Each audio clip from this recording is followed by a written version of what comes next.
EU Radio. Les chroniques de la rédaction. Bonjour Fabien Hay. Bonjour Laurence. Vous êtes le cofondateur de l'agence Les Éclaireurs du Voyage et aujourd'hui vous nous emmenez en Grèce, mais pas n'importe où. En effet Laurence, direction le Dodécanèse, un archipel grec méconnu situé dans le sud-est de la mer Égée, tout près des côtes turques, un véritable trésor encore préservé. Alors Fabien, qu'entend-on par Dodécanèse ? Alors le mot vient du grec, s'il fallait l'expliquer, mais signifie littéralement 12 îles, même si en réalité l'archipel en compte bien plus. Parmi les plus connus, vous avez Rhodes, Kos, Kapartos ou encore Patmos. Mais il y a aussi de petites perles comme Symi, Nisyros ou Léros, qui ont chacune leur identité. Alors c'est un mélange fascinant de cultures grecques, byzantines, ottomanes et même italiennes, car les îles ont longtemps été sous influence étrangère. Quelle est l'histoire de cet archipel ?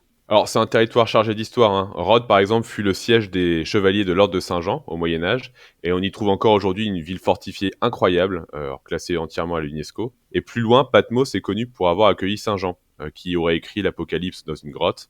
Et certaines îles comme Symi ou Castello-Rizzo ont gardé une architecture néoclassique, colorée, héritée de la période italienne. Et que peut-on voir dans le Dodécanèse ? Alors, chaque île a ses merveilles. Rhodes, par exemple, offre un mélange entre plage, montagne et patrimoine médiéval. À Symi, on arrive en bateau face à un port pastel absolument superbe. À Nisyros, on peut marcher à l'intérieur d'un volcan encore actif, c'est impressionnant. Et Patmos, plus spirituel, séduit par sa douceur de vivre et ses monastères perchés.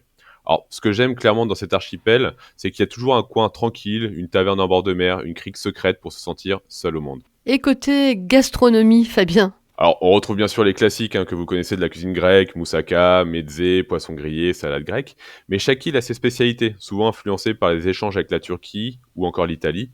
Par exemple, à Kalymnos, l'île des pêcheurs d'éponges, on mange des plats très simples et savoureux à base de fruits de mer ultra frais pêchés le matin même.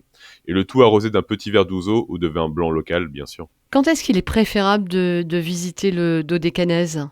Alors, le meilleur moment pour moi, c'est le printemps ou le début de l'automne. Alors il fait beau, chaud mais pas trop, la mer est agréable et il y a évidemment moins de monde qu'en plein été. Et c'est aussi là qu'on profite le mieux de la lumière et de l'authenticité de ces îles.